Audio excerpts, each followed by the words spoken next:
Você que assiste e participa conosco através da transmissão, também receba a nossa saudação. Vamos, neste momento, ter um período de oração, de intercessão. Nós temos, hoje foi sepultado o pai da nossa irmã Regiane, lá da congregação, e também o avô da nossa irmã Jéssica, aqui da sede. Ele era pastor da igreja Maranata, né? Então ele faleceu hoje, e então essas famílias estão enlutadas. Orar também pelos enfermos, né? Agora de manhã encontrei com o nosso irmão Floriano, e a Cidinha está precisando das nossas orações com respeito à sua saúde física. E tem os demais que nós já sabemos e estamos orando por eles também. Então nós estaremos orando neste momento, e você no silêncio, ore comigo e vai colocando aquelas pessoas que você se lembrar na presença do Senhor, para que o Senhor ministre cura, conforto, consolo e salvação. Vamos interceder ao Senhor, Sr. Jonas? Muito bem, agradecer a Deus e continuar orando por ele, né? Então vamos orar.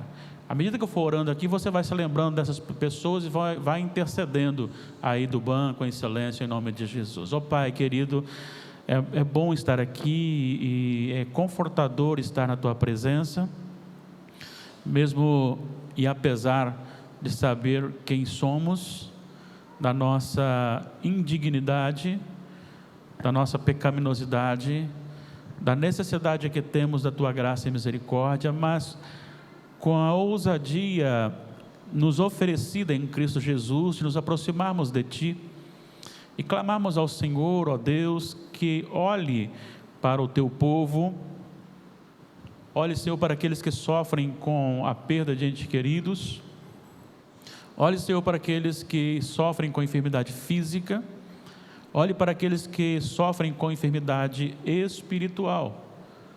Cuida, Senhor, do nosso coração e nos abençoes. Atenda a cada oração levantada ao Senhor agora, neste momento, neste templo, em nome de Jesus. Amém. Queridos irmãos, nós encerramos o capítulo 7 do livro de Romanos, e eu disse que precisávamos iniciar o capítulo 8. E qual é a mensagem central do capítulo 7? Vamos lá? Quem se lembra aí, quer falar alguma coisa? A mensagem central do capítulo 7 do livro de Romanos: a lei do pecado. E o que que isso, por que que Paulo escreveu esse capítulo? Isso, mais o quê? Ele estava dizendo que a lei é má, a lei é pecadora, a lei é ruim. Não, a lei é boa. Quem é ruim? Quem é mau? Quem é pecador? O homem. A lei veio para evidenciar a pecaminosidade humana, e a lei veio para mostrar que nenhum mero homem é capaz de aproximar-se de Deus sem um Salvador. E esta breve introdução, ela tem a ver com os versículos 21 em diante do capítulo 7, que eu tomo como introdutório.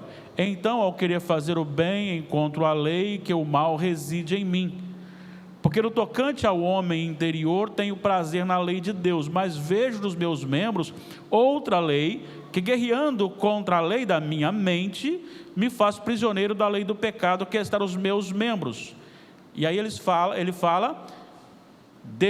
vamos lá, vamos animar um pouquinho, a gente está um pouquinho meio calado, né? Vamos ler junto ali. Desventurado homem que sou, quem me livrará do corpo desta morte? Agora eu quero que vocês leiam para quem está em casa ouvir. Vamos lá? Ainda o versículo 24, vamos lá?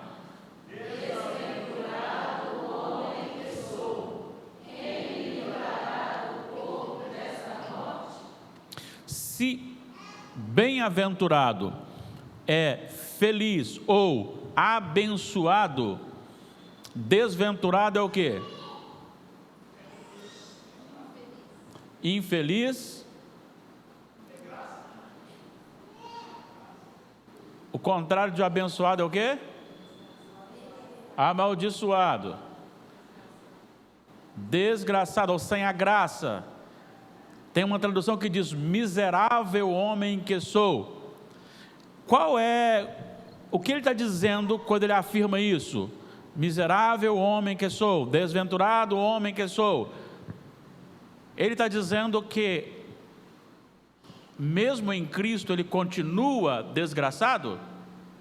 Não. Ele está dizendo que no papel humano, sem a ação externa, superior e interior de Cristo, ele é um desgraçado. Porque logo em seguida ele fala o seguinte: desventurado ou miserável homem que sou, quem me livrará do corpo dessa morte? Versículo 25, olha só como é que ele diz: graças a Deus por Jesus Cristo nosso Senhor. É partindo desses dois versículos 24 e 25 que nós introduzimos, ou que Paulo introduz o versículo 1 do capítulo 8. Vamos lembrar que na carta escrita por Paulo nem tem capítulo e nem tem versículos. Então Paulo vem escrevendo, graças a Deus por Jesus Cristo, desventurado homem que sou, graças a Deus por Jesus Cristo, tal, e logo em seguida já começa, agora pois, e eu prefiro a conjunção que é a mesma, mas a palavra portanto, ou porquanto, a expressão é, o que vou falar agora é uma conclusão do que falei antes. Então, quando ele olha para um homem desventurado, sem a aventura boa, sem a felicidade, sem a graça, sem a salvação em si mesmo, e ele olha então e lança isso em Cristo Jesus, aí ele faz a maior afirmação que um homem pode ter, e que eu, estudando esse texto, eu falei, gente, a gente precisava ser revitalizado, a gente precisava, porque com uma afirmação dessa, e para a gente não faz muito sentido mais, a gente acostumou com esse negócio. Olha só o que ele diz então, Romanos 8:1, vamos ler juntos? Agora, pois, já nenhuma condenação há para os que estão em Cristo Jesus. Isso deveria ser assim, algo que a gente vibrasse, ainda que a gente lesse e repetisse 1 milhão de vezes. Porque às vezes parece que nós como igreja perdemos a noção do que é uma eternidade sem Jesus. Parece que nós perdemos a noção do que é uma vida de alguém fora do Senhor. Uma eternidade sem Jesus.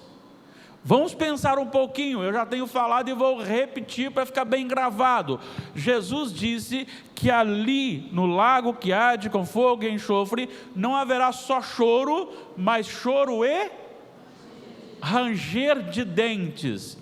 O choro não intensifica o sofrimento, pode ser alguém mais sensível à dor, então pouca dor pode fazer alguém chorar, mas o ranger de dentes, ele amplifica o sentido do sofrimento ali, longe ou na condenação. O próprio Jesus depois diz sobre o rico e Lázaro, que o rico estando em tormento, não é sofrimento, tormento, pediu para que pai Abraão mandasse que Lázaro molhasse o seu dedo na água e colocasse sobre a sua língua. Gente, isso aí é uma linguagem figurada, para você saber o quão sofrível é este lugar, sem Jesus, na eternidade. O quanto aquele rico estava sofrendo, sendo atormentado, a ponto de pedir que molhasse o dedo na água e colocasse na sua língua. Isso é para mostrar o grau de sofrimento que é a condenação eterna. E eu sempre cito outro texto, que é justamente Apocalipse 20, versículo 10. Fala sobre o diabo, a besta, o anticristo e o falso profeta, que já foram lançados. O caso dos dois últimos, o primeiro vai ser lançado no lago que arde com fogo e enxofre. Ali serão atormentados de dia e de noite pelos séculos dos séculos. Gente, nós não temos noção do que é esse sofrimento. E para que você entenda um pouquinho desse sofrimento, nós precisamos relembrar Apocalipse capítulo 6. Apocalipse capítulo 6, versículos 16 e 17. Apocalipse 6, 16 e 17. Só para contextualizar, todos aqueles que foram condenados, e aqui não existe etnia, aqui não existe poder financeiro, aqui não existe posição social, porque ele está dizendo os grandes, os pequenos, os reis, os escravos, todos, os senhores, os escravos, todos. Então ele está falando que não é assim, só os ricos vão sofrer, ou só os pobres vão sofrer. Não. Todos aqueles que não crerem em Cristo serão lançados. Olha só o que diz: e disseram aos montes e aos rochedos: caí sobre nós e escondei-nos da face daquele que se assenta no trono e da ira do Cordeiro. Então tem duas coisas faladas aqui. Então a primeira coisa que eles vão falar aqui é para que o desejo é que eles fossem aniquilados, mortos. Toda vez que eu falo mortos, eu me lembro da Julinha, do Alex e Fabiana, ainda pequenininha. Ela estava lá em casa, ela diz assim: eu estou morrida de cansada, Então, a respeito de estar, eu não quero ver, não quero sentir, mas tem algo que está causando isso neles, esse terror, a ponto de pedir que a sua vida seja tirada. Quais são as duas coisas? Volta um pouquinho aqui no 16, por gentileza. Escondendo-nos de quê? Da face daquele que se assenta no trono. Olha só. Contemplar a face do Supremo Juiz é aterrorizante para o condenado, e da ira do Cordeiro, é uma coisa assim, né? Como você vê um cordeiro irado, o Cordeiro que deu a vida, ele estará ali como aquele que ministra a sua ira, o seu juízo. Versículo seguinte: porque chegou o grande dia da ira deles, e quem é que pode suster-se? É disso que nós estamos falando, e que a igreja perdeu a oportunidade de rever os seus conceitos, de mexer com o seu brio. Na verdade, a igreja precisa olhar para um versículo como o de Romanos 8:1, e à medida que a gente ler agora, pois já nenhuma condenação há para os que estão em Cristo Jesus, era necessário que a gente falasse glória a Deus, aleluia, graças a Deus. Que coisa maravilhosa, que maior notícia pode ser dada ao homem do que esta? Esta é a maior notícia. Nós estamos livres de tudo isso que acabamos de dizer até agora. Nenhuma condenação há para os que estão em Cristo Jesus.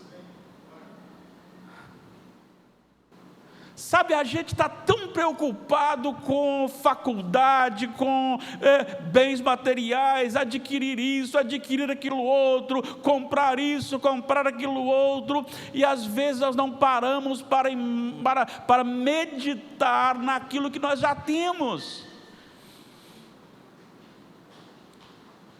Nós somos cidadãos dos céus.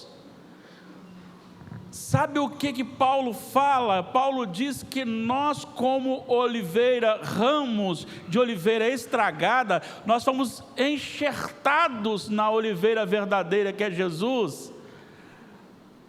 Olha como pode isso? E quando ele fez isso, quem éramos?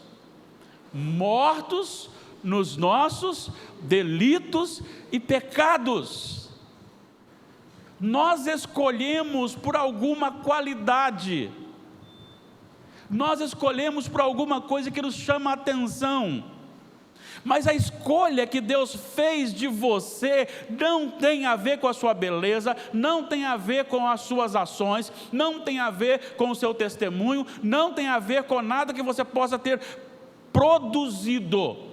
É algo realizado pelo Senhor, pela sua inteira graça e misericórdia. Ele resolveu escolher você em meio a tantos outros. Efésios capítulo 1, para a gente relembrar. Mas eu já sei, pastor. Não, mas a palavra é viva. Se ela é viva, meu filho, leia todo dia. Bendito o Deus e Pai de nosso Senhor e Salvador Jesus Cristo, nosso Senhor Jesus Cristo, capítulo 1, versículo 3, que nos tem abençoado com toda a sorte de bênção material, financeira, vitoriosa, de saúde, não, com bênção espiritual nas regiões celestiais em Cristo, assim como nos escolheu nele, em Cristo, antes da fundação do mundo. Isso, irmãos, deve ecoar diariamente na nossa vida como uma mensagem vibrante, uma mensagem que nos move à alegria, apesar das adversidades. E aí ele diz agora: pois já nenhuma condenação há para os que estão em Cristo Jesus. Ele acabou de dizer que o papel da lei é mostrar que você é um desventurado, que você e eu somos miseráveis, somos sem Cristo desgraçados, ou sem a graça de Cristo, infelizes sem a graça de Cristo. Sabe o que me chama muito a atenção? É que, isso com tristeza, Jesus deixou de ser suficiente para a igreja. Jesus deixou de ser vida para a igreja. A igreja prefere experiências sobrenaturais. Não importa de onde venham, vem em nome de Deus, eu recebo e vou vivendo, e não nos encantamos com uma afirmação desta: agora, pois já nenhuma condenação há para os que estão em Cristo Jesus. Agora pensa comigo, o que isso significa no sentido literal? Vamos pensar no sentido legal, vamos pensar no sentido de tribunal. Vamos pensar aqui que você está sendo processado e chegou o dia do julgamento. E quando então pegam lá toda a acusação, quando vão olhar a acusação, o que encontra? Está pago, absolvição, está pago, não tem nada. Mas peraí, subiu. Aí, aqui sim. Tem uma igreja aí que você pega um lencinho, vai está devendo o banco, aí você vai lá, esfrega na porta do banco, sua dívida some, segundo eles. Agora, nisso aqui sim, você crê em Jesus e a sua dívida some. Posso ouvir um amém? Irmãos, isso é maravilhoso. Isso é maravilhoso. Você chega diante do juiz lá, tremendo, e o juiz olha e fala: não tem mais acusação contra você. Aqui está dizendo que você já pagou a conta. Já está paga a conta. Agora, pois, já nenhuma condenação há para os que estão em Cristo Jesus. Após essa afirmação deliciosa de se ouvir e de experimentar, ele agora vai explicar esta afirmação. Qual é o fundamento disso? Versículo 2, leiam para mim, por gentileza.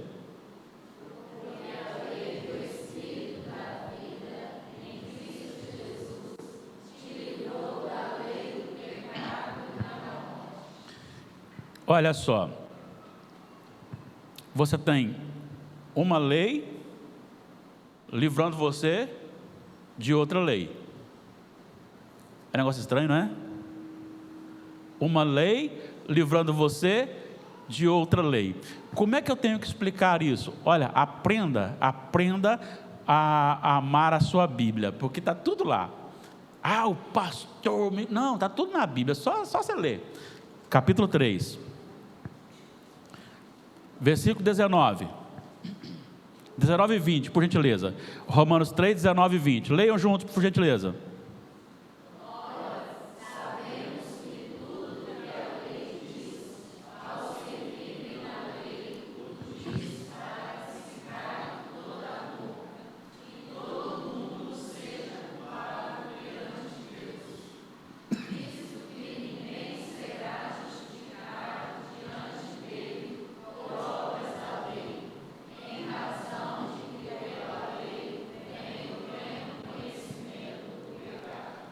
Então você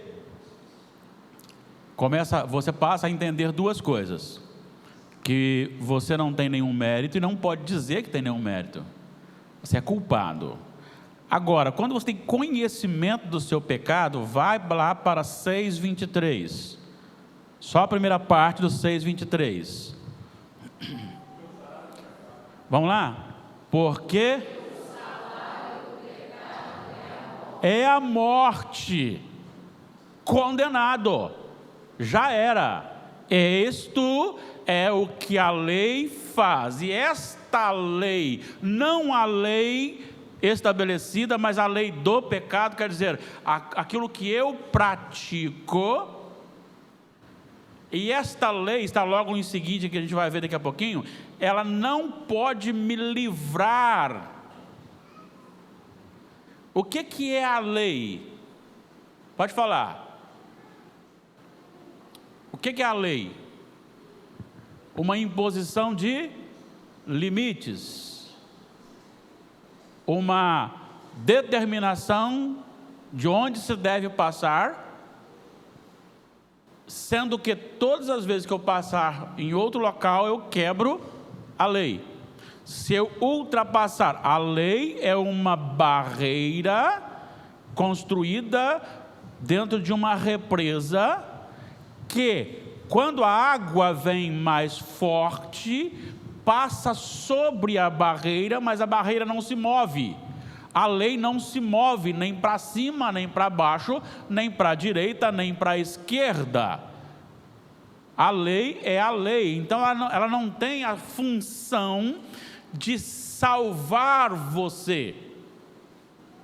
A lei, ela vem para dizer: aqui é o caminho certo. Se você não faz, está errado. E se você está errado, você pecou. E se você pecou, o seu salário é a morte. Certo? Porque o salário do pecado é a morte. Volte agora, por gentileza, no Romanos 8. Porque a lei do Espírito da vida em Cristo Jesus te livrou da lei do pecado e da morte. Há um livramento de uma lei para com outra lei. De novo, volte ao capítulo 3. Olha só o versículo 21. 3:21. Vamos ler?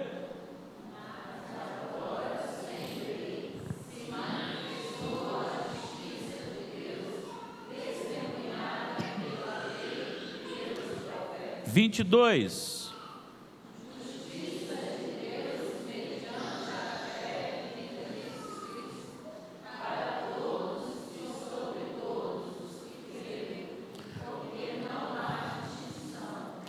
Sabe, esse texto me encanta, porque ele diz que a lei, ela aponta a minha pecaminosidade e a minha condenação.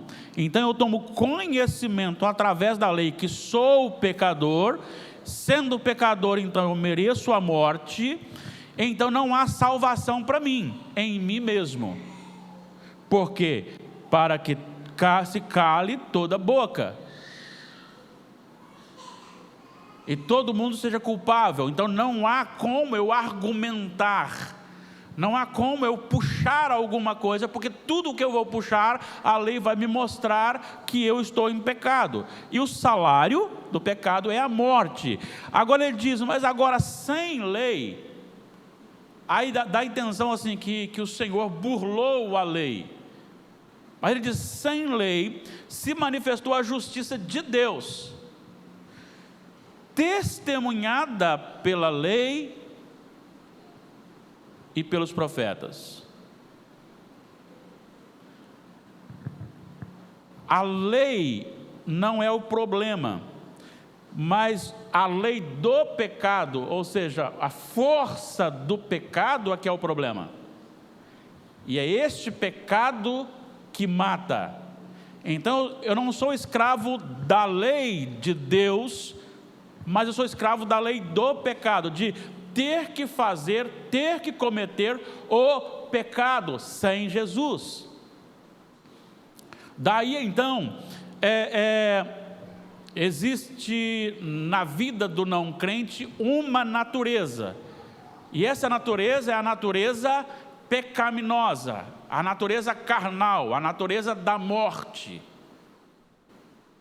Satanás é astuto, e ele aponta para aquele que não tem Jesus o pecado, e quando ele aponta ou ele instiga o pecado na sua astuticidade, aquele que é escravo do pecado, ele não vai cometer o pecado contra a sua própria vontade, ele vai por prazer, porque a sua vontade está condicionada, a natureza está condicionada ao pecado. Então você vai fazer aquilo que você gosta de fazer, que você nasceu para fazer diante daquela natureza. Efésios 2, ele diz, 3, ele diz, e éramos por natureza filhos da ira. É a mesma coisa de você pegar e preparar lá um banquete com todas as vasilhas, todos os utensílios da maior ou melhor porcelana possível, mais cara possível, numa mesa com toalha bordada, com cadeiras ao redor e aquele jantar maravilhoso, e você colocar do lado um coxo ou um local de comida e entornar ali toda a comida reservada da semana toda e soltar alguns porcos. O que vocês acham? Eles vão sentar à mesa para jantar ou vão direto para o coxo? Vão direto para o coxo. Por quê? Porque são porcos. Só poderão assentar-se à mesa se algo for mudado na sua natureza. Mas a natureza do porco é uma porcaria, e por isso eles vão atrás daquilo que é da sua natureza.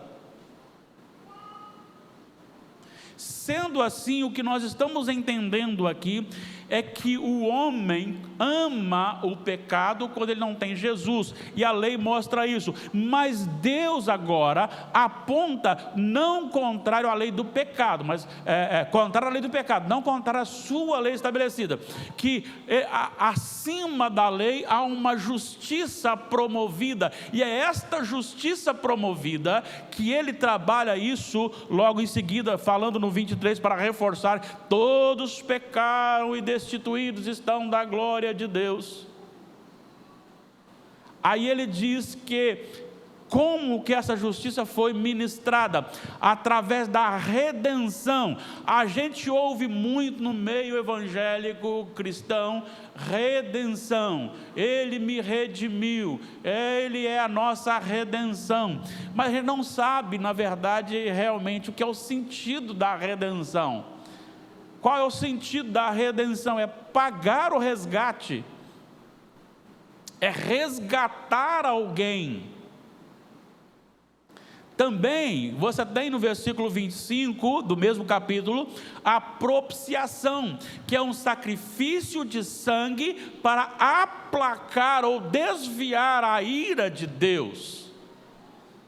E de que forma que nós fomos, primeiramente, remidos, ou a redenção aconteceu, o resgate? Jesus pagou o preço. De que forma que nós fomos propiciados, ou a propiciação aconteceu? No sacrifício de Jesus, para desviar a ira de Deus, legalmente estabelecida e justa sobre todos nós. Ela foi desviada para o Cordeiro, da mesma forma que aqueles anjos que vieram para acabar, o anjo que veio para matar os primogênitos no Egito, eles tiveram ali, não só mataram os primogênitos, mas toda a casa que não tivesse o sangue do Cordeiro, eles entrariam e matariam. Mas o que significa o sangue do Cordeiro? Na porta. Hã? Fala mais alto. Sinal de vida, proteção. Alguém tinha que morrer. Nesta casa, quem morreu? Então, no lugar do primogênito que tinha que morrer, morreu o Cordeiro. Deus ministrou a sua ira sobre todos. Só que para os israelitas há um substituto. Há um substituto. Sabem claramente quem é o nosso substituto: Jesus Cristo. Ele é o nosso substituto.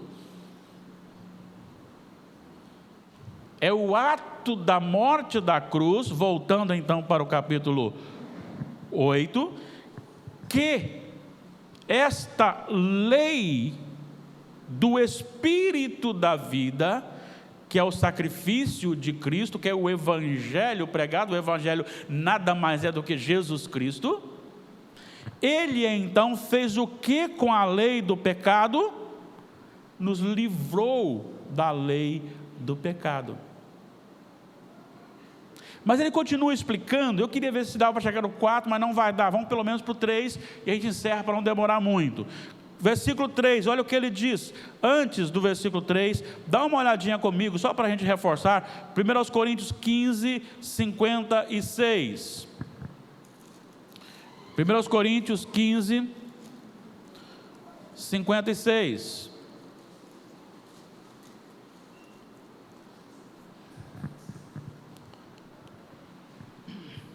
Eu não vou pegar todo o texto não, porque senão a gente não vai ficar preso Tem muita coisa maravilhosa aqui, mas olha só, versículo 56, vamos ler? O aguilhão da morte é o pecado, e a força do pecado é a lei. Agora 57.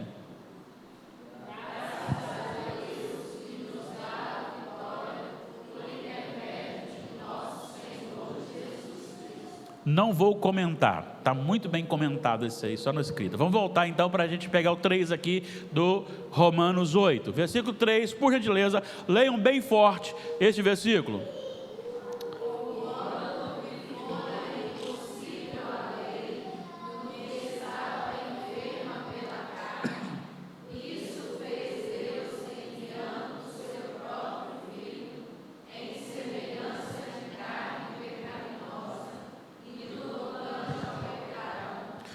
Coloca o 4, por favor. Vão.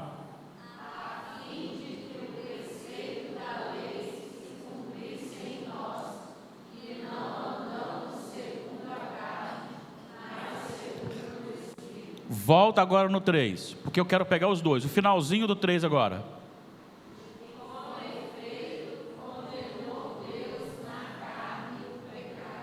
Olha só, olha a beleza da explicação dada por Paulo. Primeiro ele disse que havia uma lei do pecado, essa lei do pecado então matava todo mundo. Então veio uma lei do Espírito de Cristo que nos livrou da lei do Espírito do pecado e da morte. Agora ele vai dizer o seguinte: porquanto que for impossível a lei. Por que for impossível a lei no que estava enferma pela carne? A lei estava enferma? Não, a carne estava enferma. A carne estava enferma.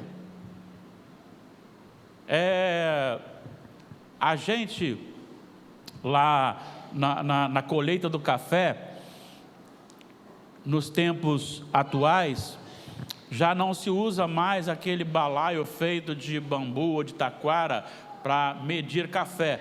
Então, uma saca de adubo que pesa 50 quilos, o tamanho dela é suficiente para dar a medida de um balaio. Então você enche um saco daquele, conta como um balaio de café. Então você colhe café, os que vão trabalhar para você, aí eu pago R$20 por balaio. Aí o cara vai lá e colhe à tarde a quantidade de balaio que ele colheu, então ele tem o lucro em cima daquilo que da colheita que ele fez, da quantidade de balaio que ele colheu, de sacos de café que ele colheu, certo? Você tem aquelas pessoas que você chega à tarde e vai carregar o café, aí você coloca lá, hoje está chique, gente, hoje tem S10 para carregar café, é coisa chique demais da conta.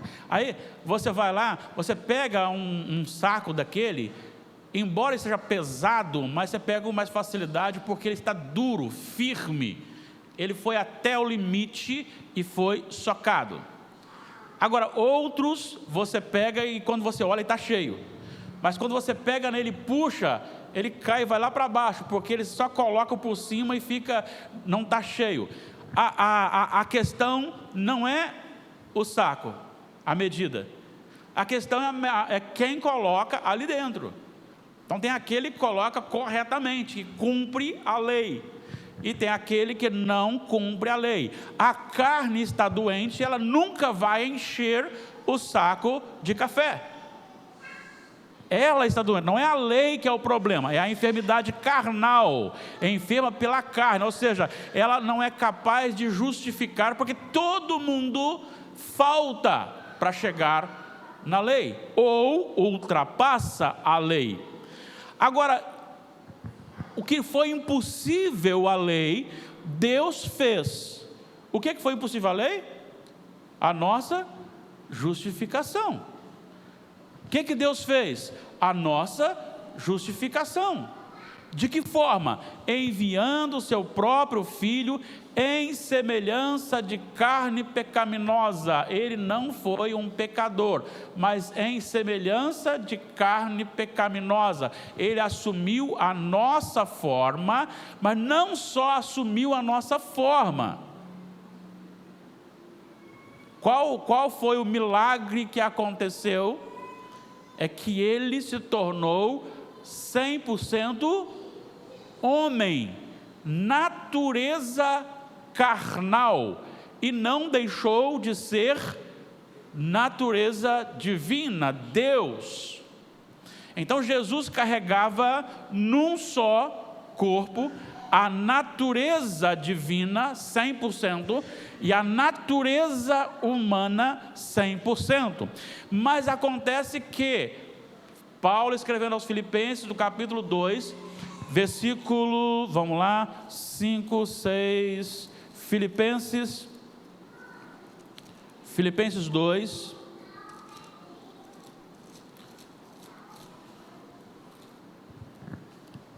Ele começa o 5 dizendo: tende em vós o mesmo sentimento que houve também em Cristo Jesus. Versículo 6, pois ele subsistiu em forma de Deus, não julgou como usurpação o ser igual a Deus. Quem que tentou usurpar o trono de Deus? Satanás. Jesus, sendo Deus, não arrogou para si a sua glória, pois ele subsistiu em forma de Deus, não julgou como usurpação o ser igual a Deus, antes a si mesmo se esvaziou. Quem se lembra do que eu tenho falado para vocês, o que é Jesus esvaziar-se da sua glória? Ele perdeu a sua glória? Não. De que forma que ele esvaziou da sua glória? Ele não usou da sua natureza divina em benefício próprio. Ele usou para curar, para expulsar demônios, para ressuscitar, para aplacar a tempestade, mas ele não usou em benefício próprio. Ele sofreu todas as tentações, ele sofreu todo o cansaço, ele sofreu todas as dores, ele sofreu todo o medo. Jesus teve medo? E se não? No jardim. E não só no jardim, teve um lugar lá que ele estava lá, o pessoal ficou assim, ele saiu no meio do pessoal assim e foi embora. Ele, como homem, ele teve fome. Ele falou para Pedro, eu podia rogar ao Pai agora e acabar com tudo. Então esse esvaziar-se é não usar o seu poder e a sua glória em benefício próprio. Então ele assume, e aí vamos voltar lá então para o nosso Romanos 8:3. Olha só, ele está a semelhança, ou seja, ele está propício a todos os intempéries da vida e no tocante ao pecado, e com efeito condenou Deus na carne o pecado, ou seja, Deus cobrou a nossa dívida nele, no Jesus homem, ali na cruz. Ele realmente morreu, ele realmente recebeu a ira, ele recebeu o que está em Romanos 6:23 da primeira parte. Ele não só figurou, mas ele estava lá e ele sofreu tudo isso. Agora olha só o versículo 4 para a gente encerrar. A fim de que o preceito da lei se cumprisse em nós, que não andamos segundo a carne, mas segundo o Espírito. A gente precisa associar isso aqui. Veja bem, sem Jesus, condenados. Em Jesus tem duas coisas aqui que eu quero frisar. Primeiro, a habilitação ou habilidade dada por Deus em Cristo Jesus, para que pudéssemos olhar para a lei de Deus, amar a lei de Deus e desejar a lei de Deus. Lembra do salmista no Salmo 119? Quanto amo a tua lei, é a minha meditação todo dia. Lembra no primeiro salmo, no salmo de o primeiro salmo, quando ele diz assim: antes o seu prazer está na lei do Senhor. Lembra quando ele vai declamar no Salmo 19, a lei do Senhor é perfeita, ela é mais doce do que o mel e o destilar dos favos. Lembra quando João disse assim: os mandamentos do Senhor não são penosos. Então ele está dizendo o seguinte, que há uma predisposição colocada pelo Espírito de Cristo em nosso, pela lei de Cristo, pelo Espírito de Cristo em nosso coração, que nos faz olhar para Deus, nos encantar com Deus acima dos prazeres deste mundo. A natureza da carne pode pender, mas há algo no nosso coração que é superior. Então temos prazer na lei de Deus. E aí, qual é o resumo dos 10 mandamentos? Amar a Deus sobre todas as coisas, e ao próximo como a ti mesmo. Deixa eu contar uma historinha para vocês, que isso na prática não é fácil não. É fácil pregar para vocês, mas na prática não é fácil. Quarta-feira passada,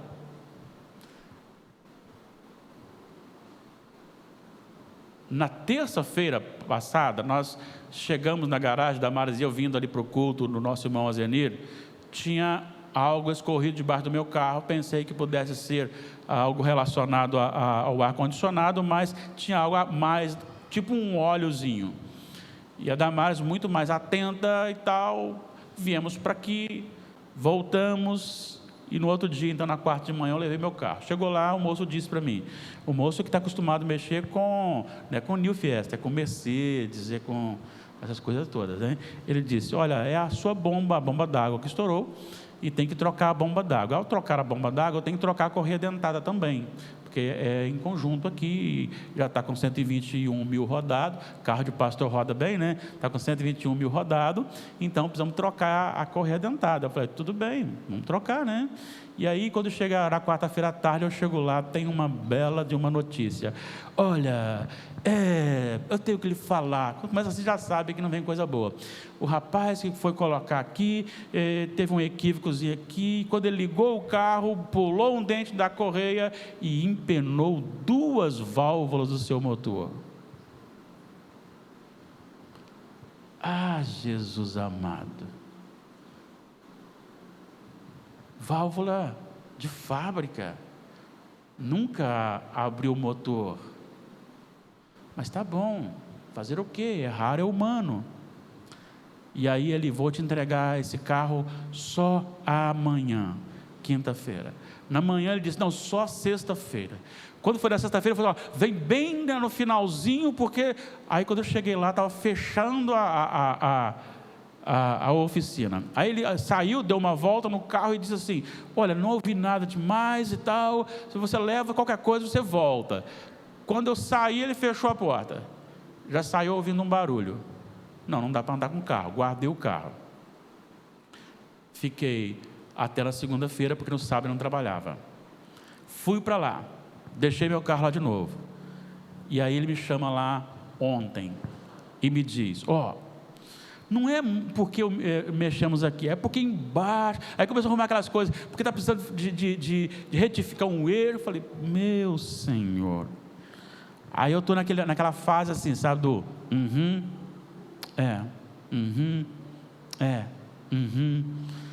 e virei para ele e disse o seguinte, olha, a minha natureza carnal me instiga a te xingar, a brigar com você, porque eu trouxe o meu carro para trocar uma bomba d'água, e você acabou com o meu motor. Eu vou sair daqui com o meu carro, possivelmente, valendo, sei lá, 5 mil a menos, 10 mil a menos, porque eu não vou vender um carro depois e falar assim, olha, está aqui. Não, eu tenho que falar, olha, foi retificado aqui, então já caiu o preço, eu trouxe meu carro para trocar uma bomba, olha só o que aconteceu. A minha vontade realmente é brigar com você, mas só que o Espírito de Deus que habita no meu coração me proíbe fazer isso. Ele me manda amar o meu inimigo, quanto mais a você que não é meu inimigo. Agora, foi fácil falar isso? Eu falei entre os dentes, sabe? Eu falei assim, querendo dar aquela... Mas tá bom. E aí eu fui meditar. O que o Senhor quer comigo com isso? Sabe algumas coisas que Deus me ensinou? Primeiro, que eu não preciso de carro para pastorear. Ontem eu fiz uma bela de uma caminhada. Ontem eu saí de casa às 6h40, vim para a oração. Da oração fui para a irmã Irene, da irmã Irene fui para a irmã Edith, da irmã Edith fui para a irmã Mizeni, da irmã Mizeni fui para o irmão Silas, do irmão Silas para casa. De casa para a oficina, de oficina para casa. A parte da tarde, o Tiago, não, vou te buscar e tal, vou com você, e me buscou. Primeira coisa, ele está dizendo o seguinte, é um bom instrumento do teu trabalho, mas você pode pastorear sem ele. Segunda coisa, o tanto que a igreja me amou, tantas pessoas se ofereceram para me ajudar. não das pessoas. Então, Deus sempre faz lembrar dessas coisas, né? Alguns pegaram, me levaram lá em Nova Rosa da Penha, outros que deixaram carro comigo, o William queria deixar, o Natanael já ofereceu, o Belo ofereceu hoje, o Tiago ofereceu, o Sr. Jonas está andando comigo para baixo, para cima aí, o Luiz já, todo mundo, né? O Rangel me levou lá em Nova Rosa da Penha 2, e aí foi mais arriscado, né?